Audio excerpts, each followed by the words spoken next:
You don't have to be rich to look rich. You just need a steady paycheck, a little credit, and a taste for the finer things. One day, you're driving a used sedan and brewing your own coffee.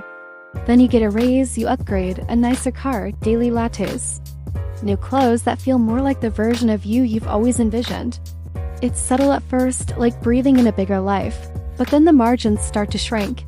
This is lifestyle creep, the slow, often invisible drift where spending rises with income, leaving savings stagnant and long-term goals out of reach. At first, it feels like progress. I've earned this. But what begins as a celebration becomes an obligation, and what felt aspirational becomes stressful. You might not even notice it happening. Hedonic adaptation tricks you, your brain quickly normalizes upgraded comforts, and the thrill wears off. That stylish new apartment, after a few months, it's just the place you sleep. And still, you crave more. You scroll Instagram and see your peers vacationing in Greece. A friend leases a new SUV. Someone posts a Rolex selfie with a "You deserve it" caption. You wonder if you're falling behind, even though your paycheck has never been bigger. In this episode, we're pulling back the curtain on why we keep leveling up our expenses, even when it sabotages our financial future. We'll explore how self-worth becomes entangled with spending, how societal scripts push us to equate success with aesthetics, and why we often feel ashamed to admit we can't afford the lives we perform.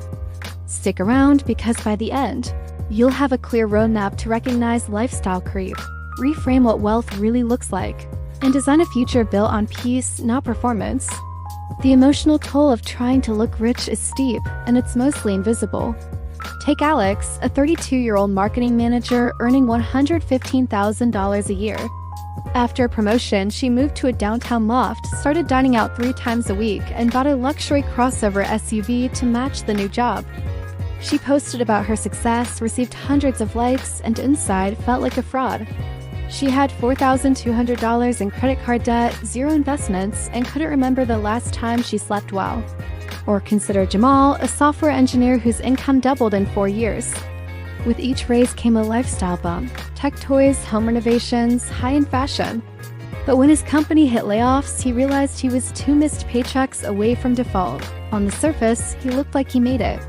Underneath, he was terrified.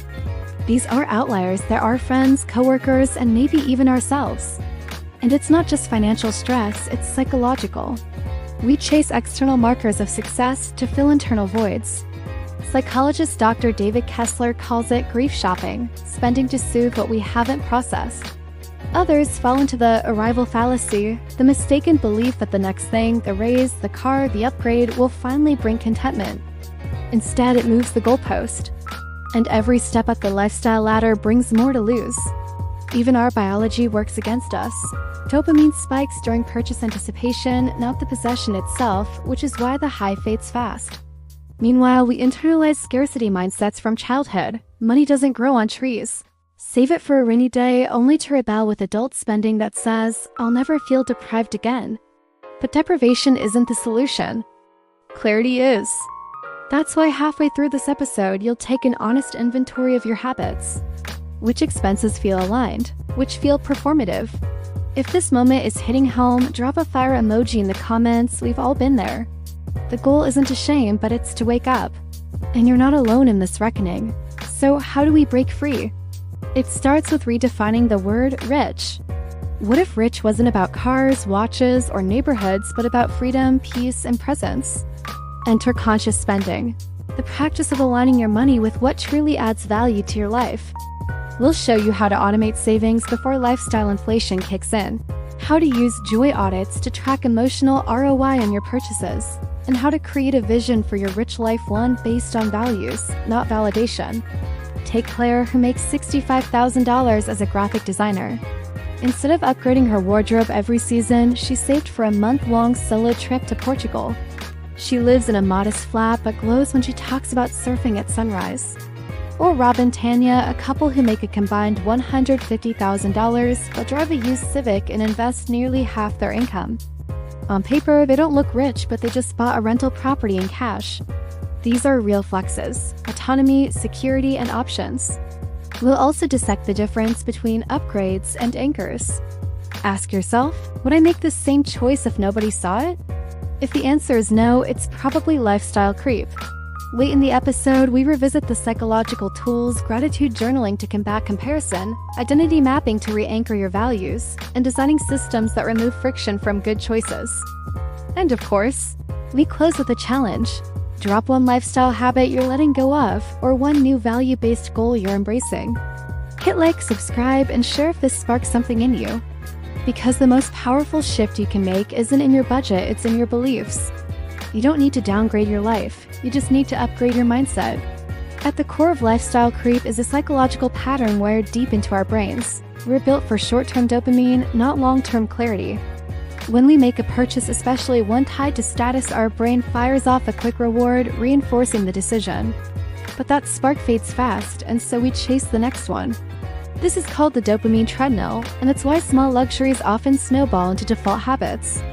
On top of that, hedonic adaptation kicks in. Our baseline for satisfaction resets higher with each lifestyle upgrade. That first glass of champagne at brunch was special. Now it's just Sunday. Layer on scarcity mindset, it's often rooted in childhood. Maybe you grew up hearing, "We can't afford that," or watching your parents sacrifice constantly. As adults, financial freedom feels like revenge on those memories. You're not buying a new bag, you're buying the feeling of never going without again. But that emotional pendulum swing keeps many trapped, either overspending to feel safe or oversaving out of fear. Recognizing those narratives is crucial. Start asking yourself, who taught me what wealth looks like? Was it my parents, pop culture, or TikTok? Because until you rewrite those scripts, they'll continue to write your bank statements. The long-term impact of lifestyle creep is brutally invisible until it's not. It doesn't announce itself with a crisis. It chips away at your financial future in quiet ways. Opportunities not taken, investments missed, options reduced.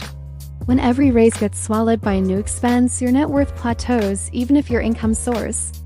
This is why some people make $250,000 a year and still feel broke. It's why 60% of Americans can't cover a $1,000 emergency, including many who look successful.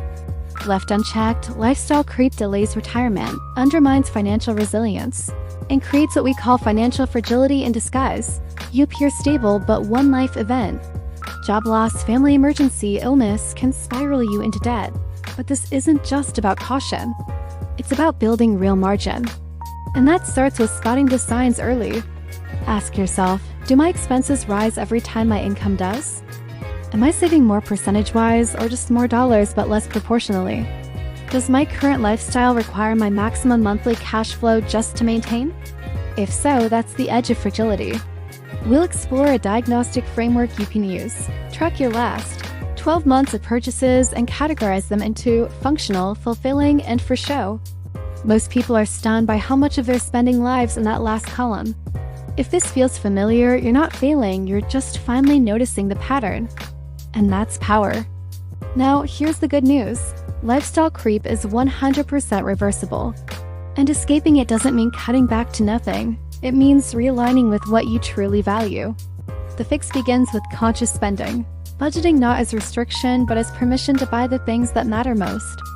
We'll show you how to set up automated saving systems that pay your future self first, so the upgrades don't eat your momentum. You'll learn to spot your emotional purchase triggers, track your spending temperature, and create a baseline lifestyle that feels rich without being reactionary. This is how people reclaim control. Like Jasmine, who capped her rent at 30% of her income and saved enough to launch her dream bakery. Or Marcus, who swapped luxury car payments for early investments in ETFs and now mentors teens on financial literacy. Their stories prove it's not about deprivation, it's about redesign. And that's where we land in the final mindset shift. The rich life versus looking rich. Popularized by Ramit Sethi, the rich life is deeply personal. It's not about frugality or indulgence, it's about alignment. For some, it's travel. For others, it's art, family, or freedom from alarm clocks. But the key is this: a rich life isn't for display, it's for you. So let's close with a challenge. What's one spending habit you're retiring and one rich life goal you're moving toward? Drop it in the comments and let's normalize wealth that feels good on the inside, not just looks good from the outside. Functional, fulfilling. For show, let's break it down. Every dollar you spend falls into one of three buckets: functional, fulfilling, or for show. First up, functional. These are your foundational costs. The things that keep your life running. Think rent, groceries, transit, your phone bill, internet non-negotiables that support your daily routine. You don't get excited about them, you don't post about them, but without them, life grinds to a halt. Functional spending is rarely flashy, but always necessary. Next, fulfilling. This is where your soul lives.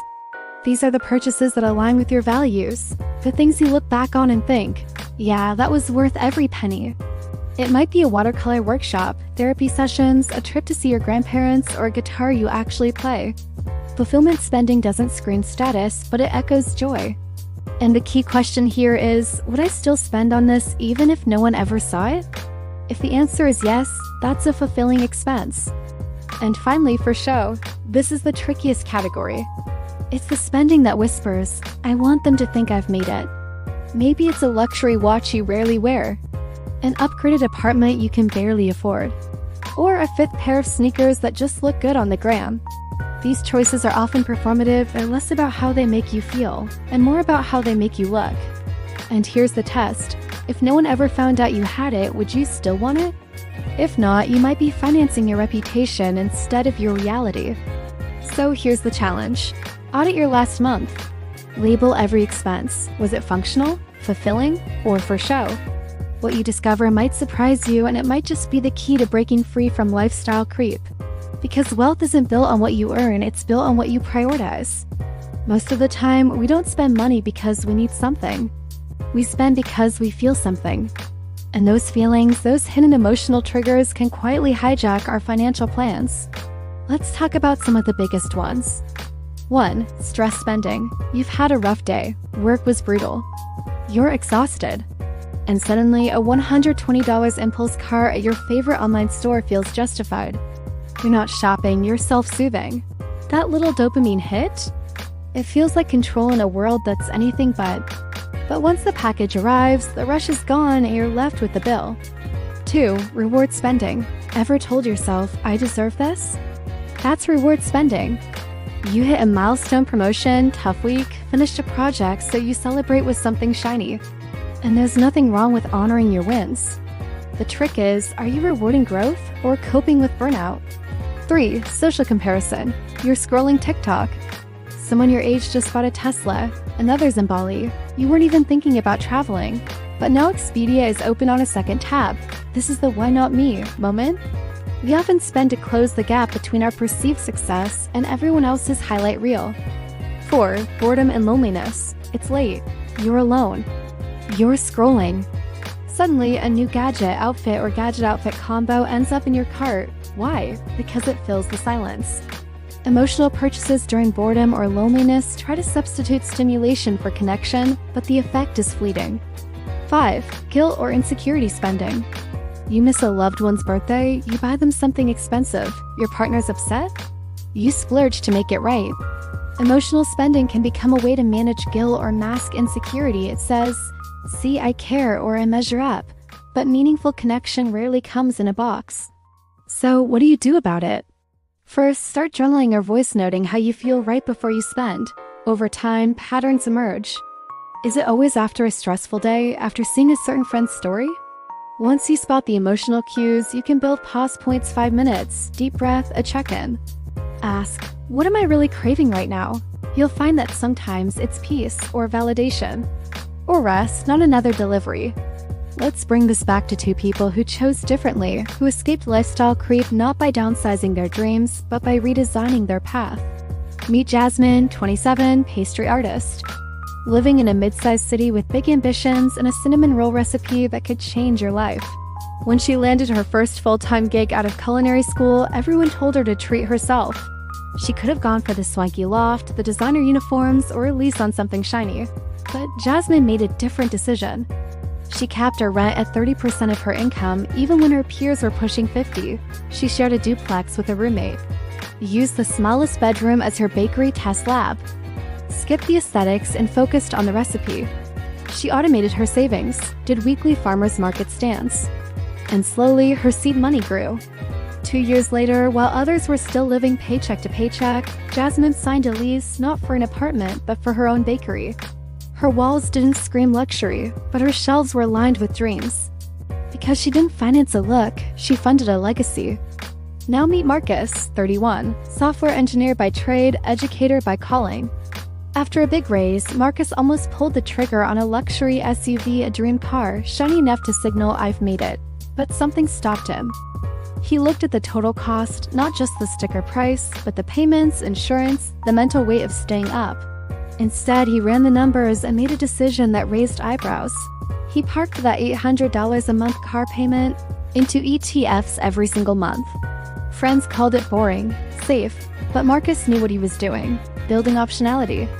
Fast forward 5 years, his investments quietly crossed 6 figures, and then something shifted.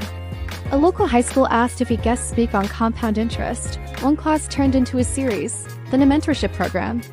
Today, Marcus still drives his 8-year-old hatchback. But every week, he's in classrooms showing teens what real wealth looks like.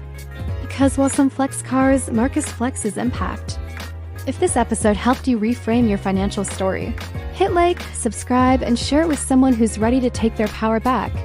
Because the truth is, you don't need more to feel wealthy, you just need less of what doesn't matter. And that shift?